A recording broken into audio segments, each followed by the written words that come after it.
Hi, this is Scott with eTrailer. Today we're taking a look at and installing our CURT Class III Hitch for 2024 Cadillac XT4. So if you're looking to get a hitch on your Cadillac XT4, maybe you want to haul some bike racks around or some cargo carriers or even pull a small trailer, this CURT hitch is going to be a good option for you. I really like this design with these because when you're not using your hitch, you have a cover that goes over that. So it kind of hides everything and you don't see it at all. You just pop that in its place and that goes up. You turn the two thumb nuts and it'll cover it all up until you're ready to use it again. You want to use it, you just pop it off and you're good to go.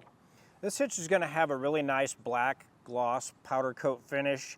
It's going to be a 2-inch hitch, so it's going to accommodate most of your accessories that are out on the market today. This hitch is going to have a 5/8 pinhole opening. So that's going to hold any of your accessories in place. Now this hitch does not come with a pin, but a lot of your accessories that come out now do have a pin with those.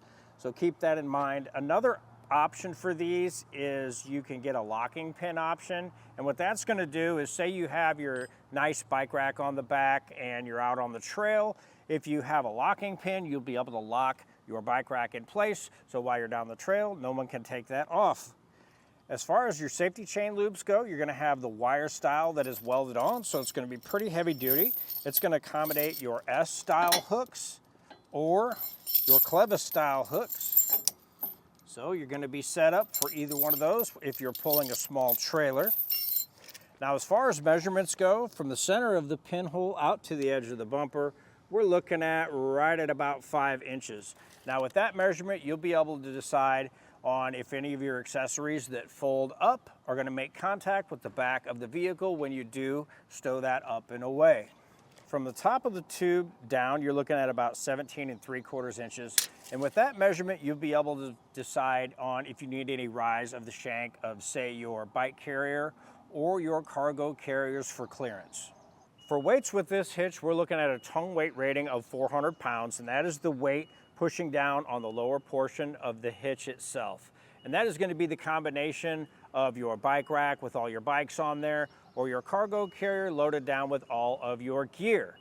Now for a gross trailer weight rating, we're looking at 4,000 pounds, and that's going to be the weight of the trailer and everything you have on that. Now keep in mind, it's always a good idea to take a look at your owner's manual and make sure you don't exceed any of the weight recommendations in that. So the best thing to do is go with the lowest number between the hitch and your owner's manual. Now as far as installation goes for this hitch, you do need to remove the rear fascia to get this one installed. It's really not too bad to do at all, so don't let that worry you. If it's something you don't have time to do yourself, you can always take a look at our dealer locator and get something done for you locally. Now if you want to do it yourself, stick around and watch our video and we'll help you get it installed. To start our installation, we're going to be removing our whole rear fascia on the rear of our vehicle. So what we did is we ended up putting some painter's tape all over in the areas between our seams so we don't get any scratches when we pull this off. What we're going to have is we're going to have 3 T15 Torx bits in the back of our fender well. We just want to pull those out. And we'll do that on both sides. Now we want to pull out our inner fender to gain access.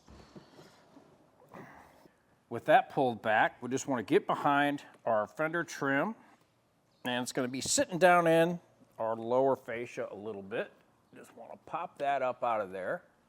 I just want to pull back and just carefully pop this back. Once we get to this point, we're going to have a little screw back in behind here. Now to hold our trim back, just want to take a rag and stuff it up behind there. That's going to give us a little more room to get at that screw. Now the screw behind there is going to be a 7mm. Just want to pull back your trim and get that removed.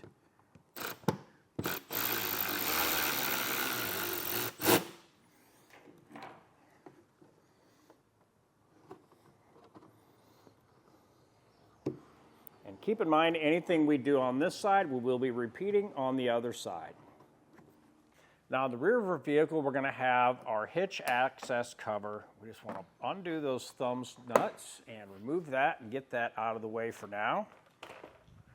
And underneath there, we're going to have 2 more of the T15 screws on each side. Now here on the back, we're going to have 2 more T15s right on the back of our bumper fascia.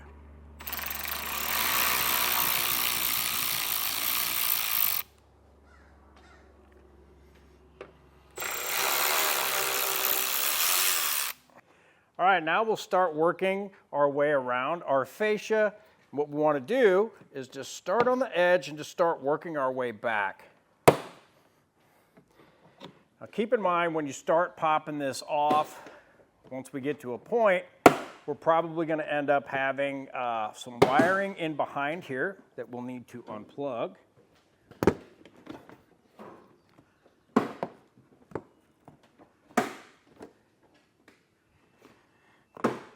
Now we're going to have 2 connectors in the rear. Just want to take a pop clip, pop out a little Christmas tree that holds that in place.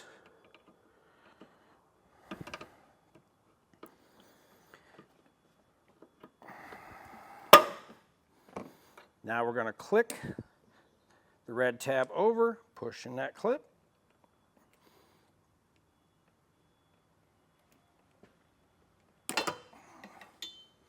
And we're going to have one on our driver's side as well.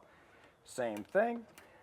Now with our fascia popped off, we'll set it off to the side out of the way. Now with a 15mm socket on each side, we're going to have 4 bolts, and that's going to remove our bumper beam.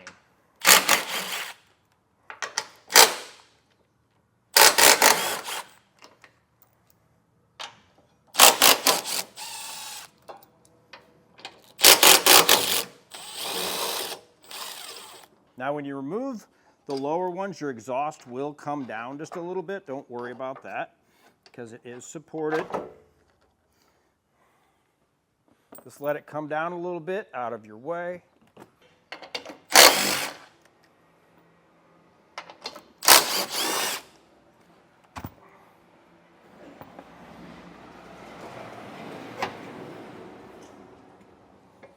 Now we can remove our bumper beam.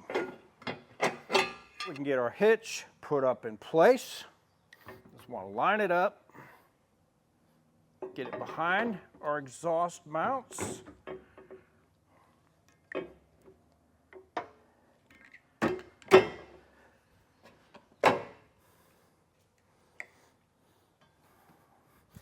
Now we can put our bumper beam back over top of that.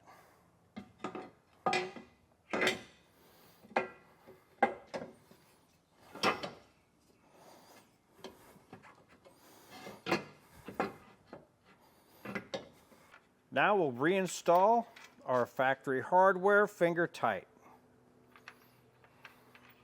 and snug down our hardware.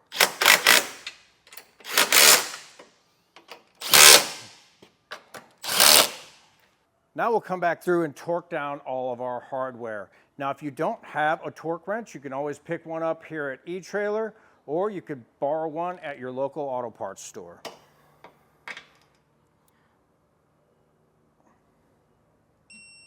Now we can get our fascia put back in place in reverse order that we took it off.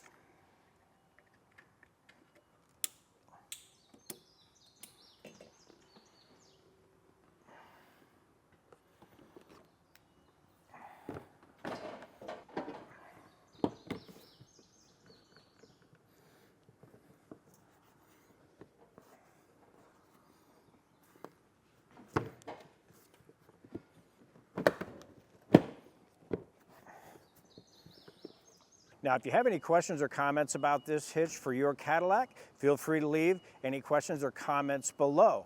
Now, that was a look at our CURT Class III Hitch for our 2024 Cadillac XT4. I'm Scott with eTrailer, and thanks for watching.